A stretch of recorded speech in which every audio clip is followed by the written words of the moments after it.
Welcome to the Living Legacy Podcast, where we feature wealth experts, investors, and entrepreneurs as they share their inspiring journey to living their best life. Now, let's get started with the show. All right, hey everybody, Brian Fouts here, host of the Living Legacy Podcast, where I feature top leaders across many industries. Now, past guests have included entrepreneurs, investors, business owners, and highly sought after advisors and experts. Now, this episode is brought to you by the Living Legacy Association. Now, here at Living Legacy, our mission really is to empower clients with the knowledge, the strategies to achieve financial prosperity. Now, whether you're looking to save as much as you can on taxes, protect your current assets, build a legacy, or identify investments and investment opportunities, we help people from all walks of life, from surgeons to dentists to entrepreneurs to teachers and police officers accomplish those things. So to learn more, go to livinglegacyassociation.com. Now, today, I am super excited because I have Andy Tanner from the Cashflow Academy here with us. Now, Andy is a highly sought after educator and has taught tens of thousands of investors and entrepreneurs around the world. He's also spoken to students at the request of Robert Kiyosaki for 14 years, showing how paper assets fit into the rich dad system of investing. So, Andy, I want to thank you for being here today because this is going to be a lot of fun.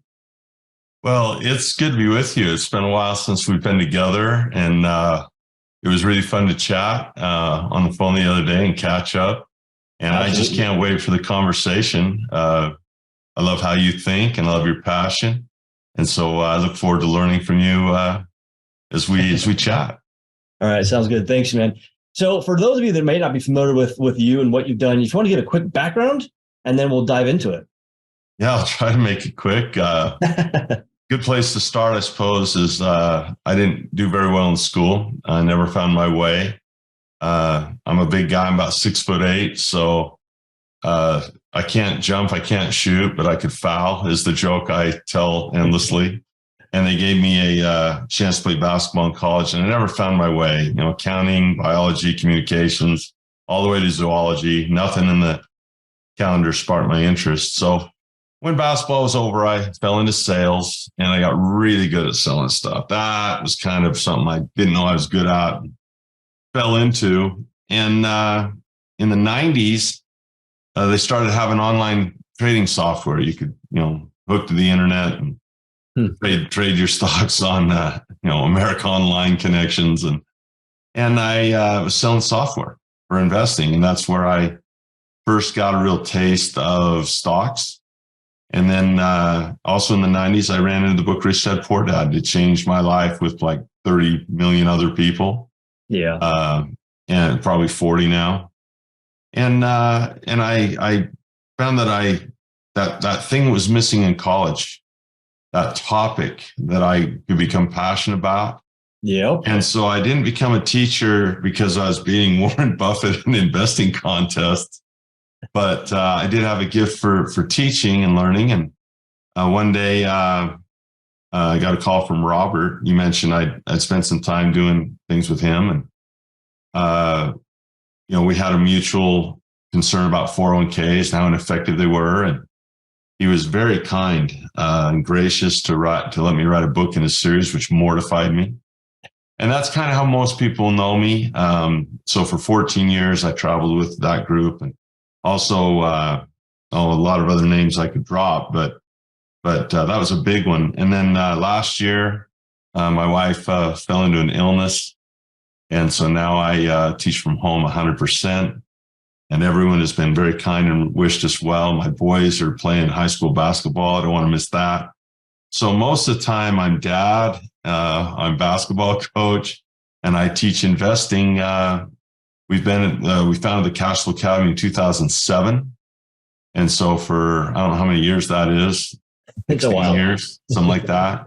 We've been teaching people about stocks and options. So I don't know if that was brief. Well, it's an awesome background. Yeah. I've taught probably, probably a million people now. We have students in 108 countries. So we've been fortunate to attract really, really good students. People that are passionate about learning. So that's what we do. We're teachers. Yeah, absolutely. I love that. And one of the things you're doing is you're also helping people experience a different type of life by learning these kinds of strategies because, and as we'll get into it here, everybody says, oh, I want to be happy, so I'm going to go make money first and then be happy. Or, I want to have more freedom and more time, so I'm going to go make a bunch of money really quick, and ends up not usually working out for a lot of people because it's not just about the money. It's really not what it's about. It's about the journey part of it, but it's also about that life that you want to live. So as an example for myself, like I set a goal for moving to a certain area of the state that I live in, and I accomplished that. It wasn't a monetary thing. It was just, hey, I want to be in a different area. So what I love about what you do and what we're going to be talking about is really legacy. It's about building that legacy that you can be proud of, that you can look around you and pass on, but also when things like what you're talking about happened, your wife got an illness, you're able to actually go and take care of that and spend time with the family and focus on the things that are valuable because of that, what you've done and what you teach people. Mission is important. Having a sense of purpose for a mission is very important. And part of that, in our conversation last week when we scheduled the podcast, we had a chance to talk about legacy, and I think it's one of the best topics that we could spend time discussing, and people can think about along with us. I look at I read a book, or I don't know if it was in a book or if it was in a lecture by Stephen Covey when he was alive. And he talked about an exercise. I don't remember which one of his books it's in or if it was in a lecture, but he talked about roles that you play in your life and duties assigned to those roles. For example, I'm a citizen, and there's certain jury duty, right? There's certain duties that are incumbent. I'm a son. I didn't ask for that. They decided that, brought me in the world. I have duty to my parents. I have duty to my children, and the duty to my children and my wife, if I were to rank all of those roles and the attached duties, I don't know that a person can find happiness if they don't do their duty. And if they don't have a real clear loyalty chain of where their loyalties lie. And there's not a right or wrong for anyone, right? But I've really thought a lot about it for my family. That role of husband and that role of father is kind of a spiritual feeling to me. And when we started talking about legacy, I think about not just a financial egg or a mountain of assets or whatever to just pass on. I really, really think about, what type of principles and truth that I was able to hope I could discover and share as best I could with my boys. And so I'm excited to talk about some of the things I'm trying to share, really, and want to talk about, share some of the things we've done as a family. For some reason, this wasn't my intent. When I went out to teach with Robert, somehow my kids found their way on stage. I remember one of the choice memories with Robert that I'll always love and appreciate him for is, and Fernando, the guy that took us down there, we went on a tour of South America, four countries. And we were in Argentina, and my son is 9 years old. And Robert calls him up on stage and he has him break down a real estate deal that went all the way to an infinite return. And when he was just a 9-year-old kid talking about the deal, and he'd been around the advisors his whole life, so he's very comfortable in those environments. Right. And the house just explodes. With just crazy that this kid could do this. Now, I didn't think it was that. I thought it was rather pedestrian, but what happened was people began to ask me to contribute in books they were writing and to be on the podcast, not about how to trade stocks, but how to do what we're going to talk about, which is how do you build a legacy, or what at least I don't know if I have a manual on how to do it, but I do have a few things I can share with your audience that if you care about your children and that type of legacy, or you care about your family or your group and you want to leave something behind more than just a pile of cash, I have some thoughts on it. So I'm excited to dive into some of the things we've done and share them. And I'm excited for people to write me and say, hey, Andy, this is what we do, because I want to get better at building a legacy for my kids. Yeah. And what you said there, it really makes an impact with me, because when I was growing up and stuff, I wasn't taught the things you just mentioned about. They're not taught in college. I was not taught about money. I was not taught about business or investing or financing or any of that kind of stuff. And so me personally, I followed that traditional path. And what's interesting, what I did is I was programmed from a young age to go to school, get a job, work hard, save your 401k, right? And then get a wife and a house and a kids. Yeah. The American dream, right? And that's what I did. But I was never fulfilled with that. I was never really filled with joy. And the thing that was missing was, one is that big why am I doing this? But that also is legacy too. Yeah. Like, why am I working my ass off for this money when after 10 years I'm still negative worth? I'm not building anything. And I realized I don't have a purpose.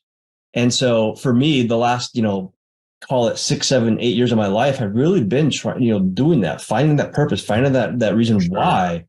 And for me, yes, it does involve my kids, but for me, legacy is not just like my kids or my wife. It's all encompassing. Like that big why it includes them. It's like what you said is duty. I have duty to them and stuff. And that to me is so important. And it's part of my legacy. What am I building? Yet the one thing I've also realized is I want to see it and live it today as well. I want to see the impact. And what you talked about, your kid coming up on the stage and doing that, you're actually seeing your legacy right there coming to fruition. I don't know about that, but I'll say this. What people that, tune into podcasts like this one and my podcast and all this stuff, most people just want to make more money. And they say, I want to be an entrepreneur. I want to get out of the rat race. I want to have a pile of cash. And what is beautiful, there's kind of a filtering that happens is you have a whole bunch of people tune in and listen, or a whole bunch of people show up to an event, or whatever type of effort is being made to help people get financially smarter. And there's a segregation that happens pretty early on, because if you become an entrepreneur or if you become an investor, what you've really started on is a path of personal development, because entrepreneurship and investorship has a way of finding perfectly the areas in your life where you're not as strong as you'd like to be. Parts of your character that need to be improved, weak things that must be made stronger. It has this incredibly innate ability to test you and try you through mistakes, and it'll test your greed and your patience and your discipline and your temperament. Think about this for a moment. Warren Buffett, I often say this, I hope I haven't said it too many times that people get tired of me saying it. But as I've watched Warren Buffett and studied him as the number one stock investor in the world, why wouldn't you study him? His brilliance is unquestioned. I mean, that goes without saying. He auctions off a lunch with him, for $1 zillion, and everyone wants a piece of Warren. But as I've watched his life with Charlie, with Munger, and someday we're going to get that phone call where we've lost those guys. And I get emotional thinking about losing those two guys. It's their example of temperament, and their example of passion for what they do that I think is often eclipsed by their brilliance. For example, his passion for what he does. Most people are trying to get a lot of money so they can stop working. At 9 years old, he said, I want to be an investor. He didn't say he wanted to make money. He said, I know what I want to do. I like this process. And, when he hit 30, 40, 50, 60, 70, 80, he could have walked away and retired out of his job at any time. And in his 90s, when he gets up in the morning, there's nothing he wants to do more, because he can do whatever he wants. And go and do this process. The results are, what's he going to make another few billion? It's not about his result for him. It is about this process. And then also their temperament is key. If you look at their top 7 holdings that make up 90% of the money they have in stocks, they're mundane. Okay, Apple, who hasn't heard of that? Amex, Moody's, ConocoPhillips, I think, or Chevron, one was in there. I forget, Kraft Heinz is in there. I mean, Kraft Heinz is about mac and cheese. That's boring stuff, right? And but it's his temperament, his discipline. So when I think about legacy for my children, I think certainly about teaching them how to diagram the deal so Robert can say, hey, look, this kid knows what an infinite return is. But the true legacy is to help build them into men of character and principle that are equal to the sophistication of those investments, because there's a temperament, there's a discipline. My sons have a discipline that is far beyond what their nutty dad has lacked. And so the legacy, it's really hard because people want me to talk about stocks. They want me to talk about the next big pick. They want advice, right? They want to fish. They don't want to learn to fish. They just want the fish. But the reason I'm excited to come on your podcast and talk about legacy is it gives us an opportunity to go into things that are the engine, that the money's the result of those types of things. Yeah. And so the legacy that when I die, I hope that my kids cry their eyes out. I hope they say, man, my dad was committed to doing his duty as a father. That's what I hope happens. So yeah, and that's very emotional for me. I'm very, very in tune, and it's an intense thing. So yeah. So we started doing some things. I'll share a couple things. Yeah. I said I would throw a couple things out there. So if someone says, I want to create tradition, I want to think dynastically, I want to create a family that has horsepower, man. And we got a lot of stuff out there our kids have to face with AI coming, with currency going nuts, with the US likely in my son's lifetime. Certainly maybe even in mine. We could lose our position as the world's reserve currency. The dollar could change. There's ebbs and flows and possibilities and storm clouds. The social media, the technology they have to deal with, the psychology of things. They've got to be men of steel, like Superman type guys. So one of the things we did when they were very, very young is we started a tradition that's different than what a lot of families do, and we call it family night. And the way this works was simple. They're 3-4 years old, not sophisticated. And we'd say, would you like to have family night? We left it totally up to them. It was their choice, not a mandate. And they usually say yes because we made it fun. Mm-hmm. And I'd say, who wants to be in charge? And maybe Zach or my older son would say, I do. Or my son David would say, well, I do. I say, great. Well, you have a turn to be in charge. Zach, what song would you like to sing? He says, I'd like to sing Take Me Out to the Ball Game. So we'd sing that as a family. I want to sing the Utah Fight song was a favorite, or the Old Apple Tree in the Orchard, or whatever family song we'd sing. And it would galvanize us singing together, having a good time. And I'd say, do you have a lesson that you'd like to share? And sometimes he'd say, I can't think of anything, Dad. I says, okay, would you like to have ice cream? Let's go. But more often than not, he'd say, yeah, I do. I said, what would you like to teach the family?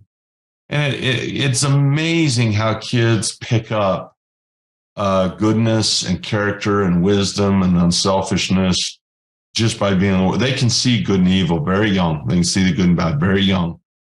And they say, I want to talk about sharing. I say, what is it? And he'd try to articulate it. And what I found is when the great wisdom teachings on the great scrolls came from Dad, this is Dad stuff. But when you allow them to be the teacher, they own it, and it's their stuff. It's their belief. And it would galvanize those beliefs in my sons, where in family night is different than family discussion. Family discussion, they know that Dad has something to say. But family night is where they're in charge. And then we go have ice cream. And it would be, 10 minutes. And that's all it took. And soon it would be, Dad, can we have it? I know we just had it Monday. Can we have it Tuesday? Can we have it Wednesday? Freaking every night's family night because they're in charge. So that's one thing that I think helped. If I want to instill great principles, let them find out what they are, let them own them, and let's start turning them into to great young men. Still letting them be kids and enjoy the journey a little bit. So that's a big one for us. I love that. Building a legacy. And I'd recommend that people experiment with it, change it, whatever. But that time with no cell phones, and it has stuck. And I really thought when they turned teenagers that this would go out the window. I thought, okay, I got 5 more years, 4 more years, 1 more year. And my son is 17 years old. And there's absolutely no place we would rather be than around our family dinner table, cooking our own food together as a team and having discussions. And what's crazy is they still get excited about family night. That's awesome. That's not something that I do in my house. We don't have family night, but that's something I would love to incorporate because, it creates memories first off, and it's something they can take into their own families too. But see, that's a legacy, right? That's dynastic thinking where, I can live beyond the grave that way. Is, Grandpa Tanner did this or whatever I am, right? Someday. And those things are so powerful and so traditional in the legacy.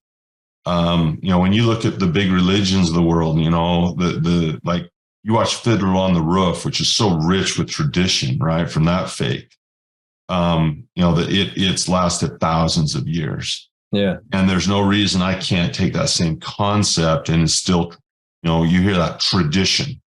At the same time, my favorite quote is don't be trapped by dogma and think for yourself, right? Because you don't have much time.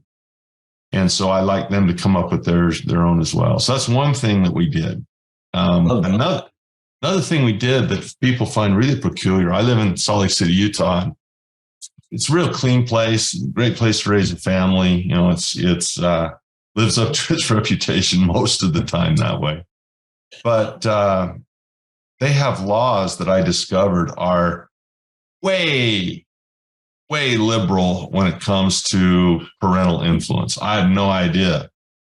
And it started with basketball. My son, he just passed me in height, by the way, little sucker. Wow. Yeah, he just passed me this year. About 3 weeks ago, my wife made us go back to back, and the suckers got me. So I'm no longer the tallest guy in my house, but I'm definitely the heaviest still by a long shot. It's going to take him a lot of cupcakes to catch me, but he was really skinny and scrawny, and like me, he loved the game of basketball. And I looked at the rules, and actually he was young enough that I could pull him out a year, let him grow a year, and actually start his freshman year a year older. And in hoops, that's huge, be big and strong. So kind of style like that. But I felt kind of sheepish, like, I really want to do that for, athletic reasons. And what message do I send to him about, the importance of hoop as opposed to academic, blah, blah, blah. Well, I had a friend that did it for his kid. And, his name's Jimmy. He played college basketball at the same time I did. And he said, "Hey, Andy, I have a son and 2 daughters. My daughters don't even play sports." And he says, "I know you have a business. Take him home and do a homeschool year at home and teach him investing. And then go back to school." And he says, "My daughters don't even play sports. It's the best thing you'll ever done." And I says, "What do you mean? I don't have to teach like math at home, and I don't have to teach like chemistry. Because I don't know that stuff. The school's got to teach him this." And he's like, "No, man, the law says," it's just simple. He says, "You sign a paper, notarize it, send to the school district, says I'm in charge of my own kid. He can't pass an SAT and get to college. It's my fault, but you can teach him whatever you want." I go, "Are you kidding me?" He goes, "No." So I said, "We're doing this." Well, I enrolled him in the Cashflow Academy immediately as a student in my own academy. And my friend Than Merrill enrolled him in his mastery. And these are courses that are worth, tens of thousands of dollars. Right. And I put him in the mastery course. And Tom Wilwright, my accountant, Rich Dad Advisor still, he let him take his tax courses. And then I shouted me in business. So we did real estate, stocks and options, taxes, and business for a freaking year. Wow. And that experience, it was beyond anything you can believe. Imagine if you'd have had a chance to be one-on-one with your dad, with not your brother, not your mom. Just one-on-one with mom and dad, and have his total attention in the same way you had to pay attention in school. Imagine that experience. I had no idea how awesome it was going to be. Just like, not even like the whole family homeschooled, like just one kid, one time, one-on-one. And he blew my mind. He all been around it, like Kenny and all the, McElroy and Garrett and all the Josh, Lisa, all of Blair, all of them had an influence on him, right? Tom. but I had no idea he would just explode with this because it was so interesting to him. So we opened up their accounts and they trade their real money. Most of my students, I force them to do paper trade accounts, but right. I'm watching. And you open up a custodial account for a 14-year-old kid. And the rules are about the same as an IRA. You can't go naked and do crazy stuff. You got to use conservative stuff. But for a year, we traded. And I did not think he would be self-sufficient by the time he was 15 years old. I did not think it could happen. My mindset was totally shifted, and he can 100%, like, I don't even talk to him. He gives me ideas. And I see my freaking phone ding because he's still not 18 yet. I think I didn't trade that. And I'm like, oh, that's Zach's account. and so David said, David, he's not nearly as tall as Zach. He says, I don't care. I like playing ball, but I really want to do the homeschool. We call it gap year. Yeah. So we just hit pause, 8th grade gap year, and then going to 9th grade. We just hit pause. Wow. And he's finishing. It's May now. He's got, 3-4 weeks for public schools out. And that kid's returns were better than his older brothers in a market that was worse than what his older brothers was trading. His older brother had COVID where it was just going through the roof because all the money we put in. Right. But David has traded a choppy market. And I'm beside myself with pride, as you can tell. But I don't share that and say, oh, look at my neat kids. Because, Buckminster Fuller had it right. He said, all kids are geniuses. They just get degeniusized by adults. I really believe that. They're average kids. It's just their energy was pointed in a way that was fortunate. And, they're average kids. I mean, they like their video games and they love their basketball shoes and, they're just this normal kids.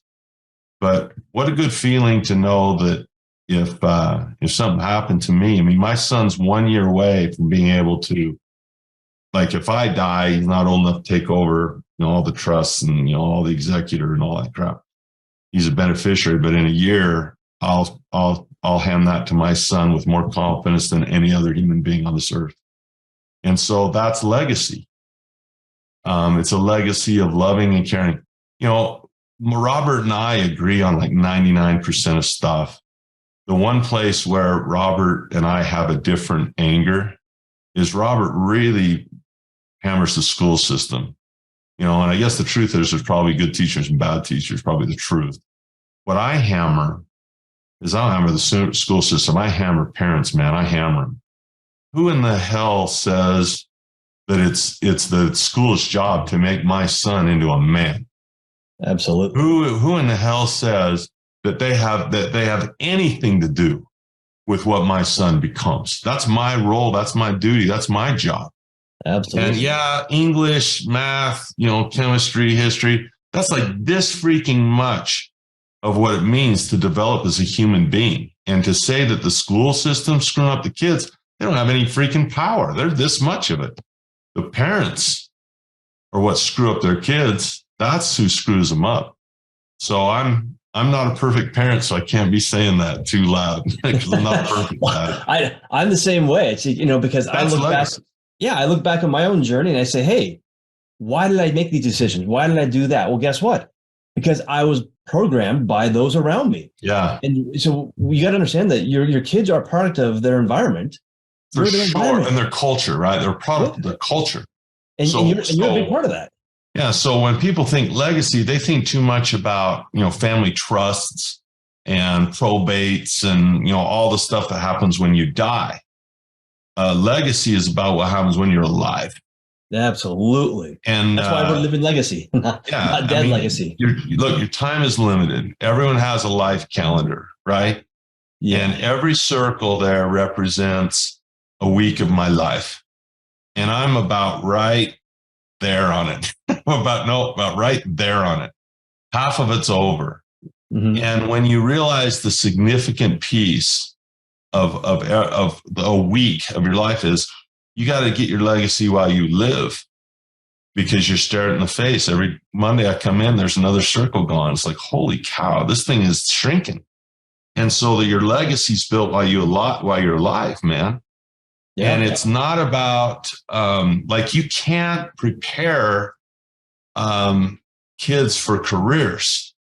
You can't prepare because the technology is exponentially changing and genetics are changing and the human genome has been cracked and designer babies are coming and who gets that first. And I mean, the stuff they're going to experience is a totally different world.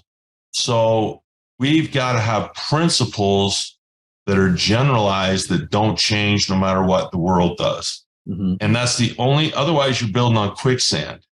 And so when I think of, when we talked about, when I heard the name of your podcast and the word legacy is like the big thing that everyone hears in that podcast, I said, let me be one of the first guys on there, man, because I don't get tired talking about money. You never do, it's always nice to get another check from a rental or, get another dividend from a stock or, another sale in your business. But the legacy that I want to leave with my kids is more of a education, temperament, forgiveness, the attributes of godliness, really, that you would hope that we would have, because I think that's what makes your dynasty a dynasty and your tradition strong.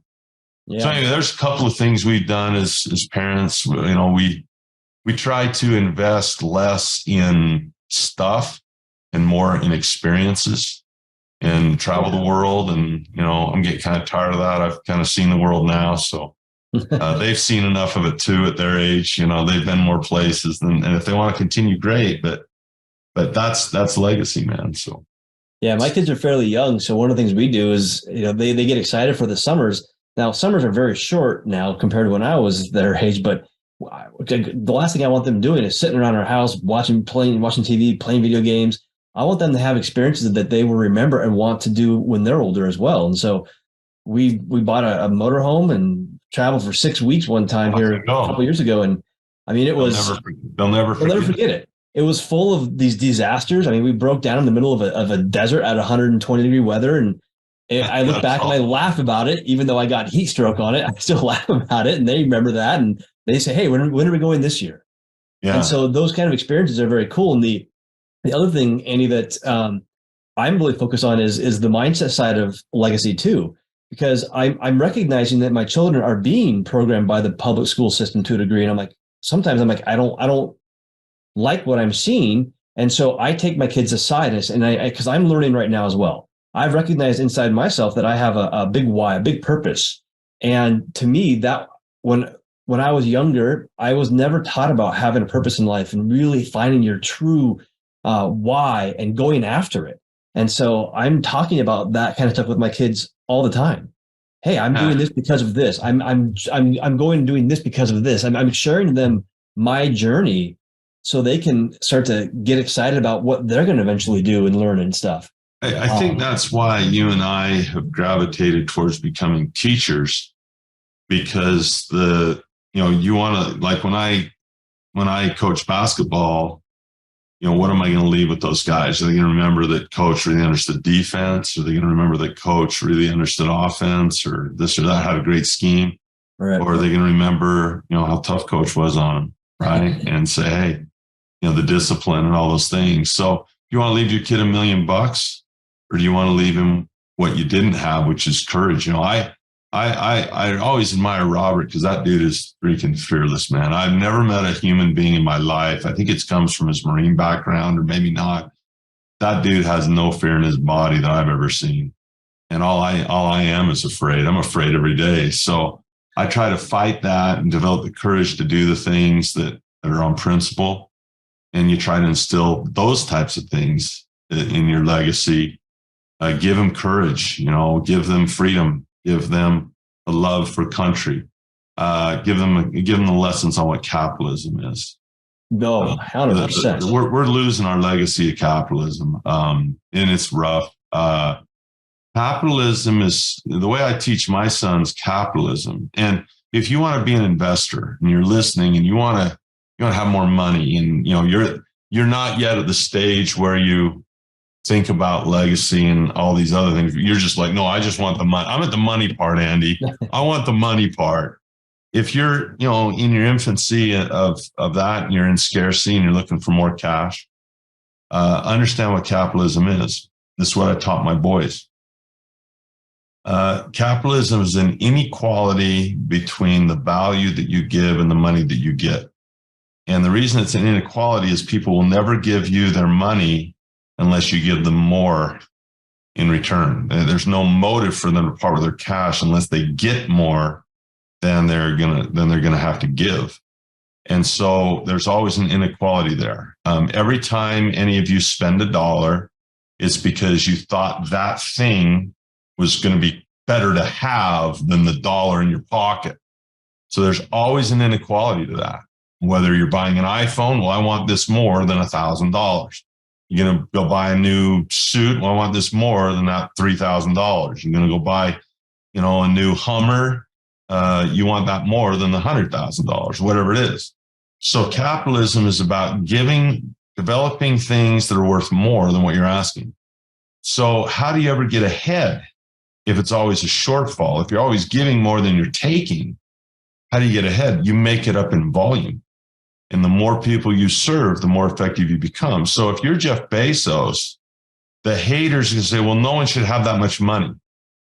And my question is, how in the world was he able to serve so many people? Right. How did that happen? I mean, if you put me in my garage and you say, build an iPad now and don't come out until you've got it finished. Uh-oh. I'm dying in there, dude. I never leave, okay? I wouldn't know the first thing about the circuitry. And here's the beautiful part. Steve Jobs shared the whole thing. And the word share is important. It's called a share of stock or a shareholder. Share and share alike. Yep. And he will give you the same, they divide this money up in real estate called a dividend. They distribute this money out in a distribution. They're ready to share and share alike. You don't get your share for free. You earn it like anyone else, but it compounds huge if you hang on to it. Yeah. And there is a global wealth that is surrounding us. Trillions and trillions of dollars we printed, more money out there than ever before. It's leaking out of everywhere. There's money everywhere. And there's commerce going everywhere. And simply by becoming a shareholder, you get your share of that. That's capitalism. Mm-hmm. And so it isn't about like try to build 300 million iPads and do it in less than a year and distribute them out the world in all these languages and make them work flawlessly. Do that. You're giving more than you took. How much is an iPad worth? If you'd had the first iPad in the 1800s that worked, get anything, that'd been like an oracle to heaven, right? That would have been, you'd have gotten strung up for witchcraft for the thing that would tell you. And it's an infinitely valuable device, and it's a bargain at $1,000. Well, if you have that type of equality, or for a lousy $1,000, you can get something like that, and everyone gets one, you're going to get rich. You can't stop it.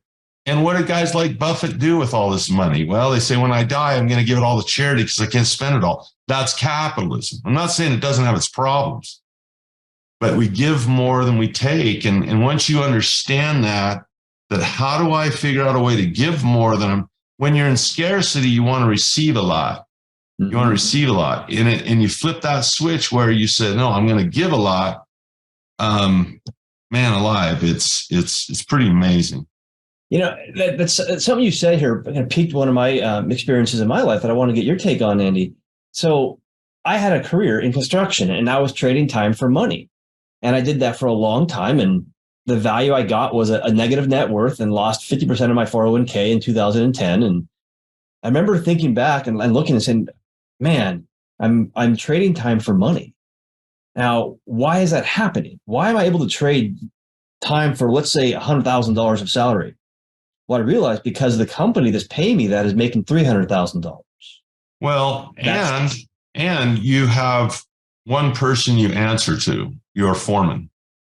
And so you don't go to that construction company, you don't talk to the president of the company or the CEO. You have a foreman that tells you what to do. And if you serve him, one person, you get that check. But you are limited in that job to serving one dude. Yep. And you didn't have the chance to have what you call customers.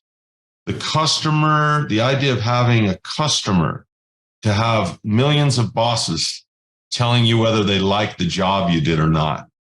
Right. That's you're constrained. And so people have to trade their time for money because they're also constrained. I mean, I'm still trading my time for money when I go and work on a project. The difference is I'm accumulating assets of people that serve lots of customers. And so if you own shares of Kraft Heinz, Apple, Berkshire Hathaway, all these companies, you're part of the serving, you're part of the work that gets done. An asset has three parts. There's the asset. It has a handle, like a Jack in the Box. If you ever seen Jack in the Box where the puppet comes out, has a handle, which represents work and value being done. You got to have work going on. You got to have value going. Like gold doesn't do that. Then you have the slot where the money comes out instead of a puppet. That's called earnings. The money was earned, not given. It wasn't created or printed. It was earned by work, by good exchange. Then third, you got a price tag on it. And most people don't get the handle part. Most people just want to buy the asset low with price, sell it at a high price, get rid of the asset. They're not interested in that work. But a guy like Buffett, a guy like my sons, they're like, okay, what does this company do? How do they serve people? And would I be proud to have a share of what this company is all about? And would I be proud to be paid? My son's, when he chose first last August, when we started homeschool, he chose Foot Locker, fit the criteria. It was a good company. It wasn't wiped out by Amazon. That takes some resilience. Yeah. And he bought it. He's really proud when he walks by a shoe store. He says, yeah, we got customers in there. We're serving them. That's a really good mind switch right there, because when I was trading time for money, I had a certain mindset around it. But once I started to value my time differently, I realized that it's not just my time that I want to value more. My time is worth more than $50 an hour. I guess I started thinking that way. My time is worth a lot more. Then all of a sudden I started thinking about, well, guess what I value now too? I value other people's time. I value customers. I value clients. I value other people's time too. And that's kind of a big switch that I had to go through.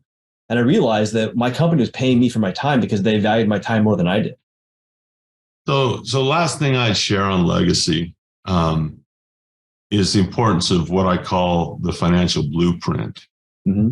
Is when you dream, and whether it's a dream of, taking your wife to Paris once a year for the rest of your life, or, whatever your thing is, I want a Ferrari, or, whatever it is.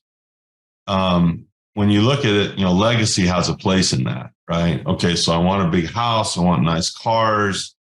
I want to travel the world, but I also want a legacy financially. I want an endowment. You can go to a university and for 25 grand, you can do an endowment. And now it helps people, with their stuff, their education. So there's all types of legacy, like financial legacies to live. So we've talked a little bit about, the legacy you leave in your family, the traditions you instill, the principles that are important to where your family name means something. You talk about reputation, all that is legacy. When you talk about financial legacy, most of the time, all of those visions are nebulous. They're crystal clear in the picture, but they're nebulous in terms of what they actually cost. Mm-hmm. So what I tell people who want to live a legacy is take this beautiful vision and do what we call we transduce it, like electrical, like you can transduce one, a certain electrical circuit into another, right? Yep. Or I have something called a regulator, on my fire table, where I go from a 2-pound meter down to a 4-ounce. You transduce this. And so you have the vision, the Think and Grow Rich visions of what you'd like to have in legacy, but then you transduce it down to the hard costs. Yep. And the reason that's so important to transduce it down to the hard costs is now it becomes finite. It becomes a project that can be worked on and worked towards, no matter how big. It's now not infinite. It is finite. It is a price to it. And when you get that clear, then you have another thing I've taught my sons is my wife and I have people have been really interested in this. I've been teaching people the power of the 6 numbers on a financial statement and the power of a weekly meeting going through them. And it's kind of, in fact, it was so big. Like I didn't want to write any more books. I mean, I wrote the ones in Robert's series. Like I don't write; it's not my thing. But the student body says we want a manual for this. So I have a meeting every week with my wife at 11 a.m. on Sunday, and we have 2 financial statements. We have one with 6 numbers on it that reflects where we are now. Then we have another one with 6 numbers on it that shows to the penny of where I want to be at a certain time in the future. I love that. And I compare those two, the 6 on this side, the 6 on this side, and there is a percentage of growth that must happen in that time frame. This is huge, because what happens is people call me and they say, hey, what's a good investment? Or they'll say, hey, do you think gold's a good investment? Look, I can't tell. Investment is a vehicle to get you someplace. So if you say as a car, a good vehicle, what's the answer to that? I don't know where you're trying to go. Exactly. If you're trying to go to the grocery store, it's a great investment. If you're trying to go from LA to Hawaii, it has not done. It doesn't even work. So you can't decide whether a mutual fund or an ETF or real estate or a syndication or business or stock or an option or an Forex or whatever you want to do. You have no idea whether it's a good investment. People just say, I want to make money. That's where a 401k fails, because it doesn't have the horsepower to get you there. It's like trying to go to Hawaii on a bicycle. But once you get clear on those 6 numbers where you are now, and those 6 numbers on where you're going to go, now you have a growth percentage and an income percentage. And I made a spreadsheet so I could do this for myself, because the calculations want to be quick and easy. And I shared it with my student body. They said, we want this. The whole student body gets this, Andy. I said, well, let's just make a calculator on our site for our members to do it. And then they can have the same meeting. And I will tell you, the meeting has 4 parts. Number 1, what's your 6 numbers now? Income, right? Expenses, net, what I call net income. Robert calls it cash flow, asset, liability, net worth. Okay. What's your dream one, including budgeting for your legacy? And on the calculator, I have a slot. And I'm looking at right here, legacy, right here on my other screen, right there on my other screen, legacy. And I say, this is how much I want to give after I'm dead in perpetuity. I want to have assets in a trust that are dedicated to give to these places that amount after I'm dead for legacy, right to the penny. And so now when I look at an asset opportunity, I immediately know whether it has the horsepower in it to get there. And I won't waste my time if it doesn't have the horsepower. Now, these type of assets, if you have big goals, tend to be sophisticated, and they carry a risk that's just off the chart. And that's managed through education. That's what we do. So so they said, you got to write a book on this, the power of this meeting and the 6. And people immediately thought, what I focus on expense. If I had a meeting every week where I set a new goal for those, each of those numbers has a new goal. What's going to be the new income next week? What's going to be the new expense next week? Every single one has a goal. Second part of the meeting is we compare it to where we're headed. Third part of the meeting is called tasks. And we say, all right, what specific tasks are we going to do to find these assets, develop you're a big relationship guy, develop relationships. And then finally, the last part of the meeting is you get out your calendar, and it's a month out, and you say, what are we doing this week? What are we doing this month to make sure that the important things don't get swallowed up in the urgent things? And are we going to watch Netflix? Are we going to watch TikTok? We can get stuff done. So that's been kind of the thing that we've been giving people recently, that if they want a legacy, I'll tell you the last thing, get a blueprint. Get a plan that is down to the dollar and know exactly what you want or need to do. And the range of available ROI on investments, they say, Andy, what's a good return? Give me an idea. What do you think's a good return? I'll tell you what a good return is. Infinity. Infinite. That's the best return. Yep. There's no such thing. Oh, yeah? Yeah, there is. It's division by 0. That's all it is. You write a book on Kindle, it costs you nothing to write it and upload. It costs you a little time. You upload it, nothing out of my pocket at all. 0, right? 0 out of my pocket. I wrote a book called 401 Chaos, put it on Kindle. Doesn't cost anything to print it. 0. Someone buys it for whatever it costs. and Amazon gets a little money, I get some, but that's an infinite return. There's no stock in the world I could trade to get like that out of the gate that quick. So there's all kinds of things that you can do to achieve your dreams. It's knowledge. Yeah. I mean, I did a subject, remember, subject to investing in real estate? What's that? Subject to investing in real estate. Yeah, it's the same thing. Yeah, subject to this and the sale. Exactly. Zero money in. Same thing. Wholesaling, same thing. Right? Yep. Wholesaling, same deal. So you can do things, and how involved you want to be in our little Power Six. So I wrote this. That's my new book. If people want it, I'll give you a link, and they can. Yeah. Check out. Below, or I will tell you this. My business partner handles all that stuff, and I said, "Hey, I'm doing a podcast with Brian. Can you give me a link or something?" And I have no idea what it's on. So I'll make sure to get it to everybody. My business partner's got that taken care of, and you've got the link. You can give it to people however you want. But the biggest thing is when you look at what's going to happen beyond the grave, how'd you put your mark in this world? And I think the reason you and I were gravitate to become teachers is you hope that's a way you can do it. To make a difference somehow in someone's life. Knowledge it's when you're in dire straits, and knowledge is life. Knowing what to do is life when you're in dire straits. Absolutely. And anyway, yeah, I love thanks for letting me man. ramble about legacy, because it's refreshing. Well, you can tell that I'm more emotional about that type of stuff than making another freaking dollar, right? I mean, yeah, and I definitely understand that too. I mean, one of the things that we pivoted to when we work with people one-on-one is we do the same thing. It's like, where are you at right now? But where do you want to be? But where do you want to be it has to be in detail, down to the money, the finances. You have to be able to see that so that you can measure what you're doing today.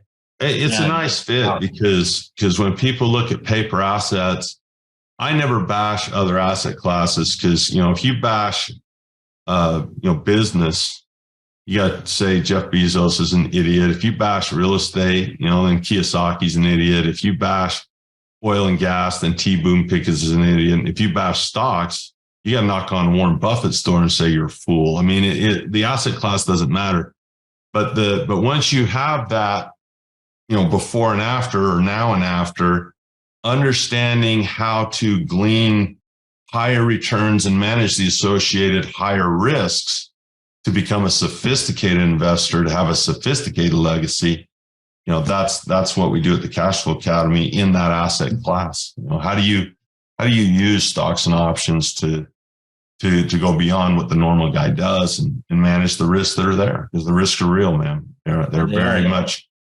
They're very much real. So that's it, man. Well, hey, I mean, I really appreciate that. This was some knowledge right here that you dropped. So for those listening, definitely go back and listen to it again. Take notes. And then if you guys want to get the book, so the link is getpowerof6.com/legacy. And it's number 6. So get power of 6, the number 6. So getpowerof6.com/legacy. And we'll put a link somewhere down below this as well. So with that, Andy, I want to say thank you once again. That was incredible. Thank you for your time so much. If we do this, I would love to do this more regularly, man. I think too much time went by since we talked in a while.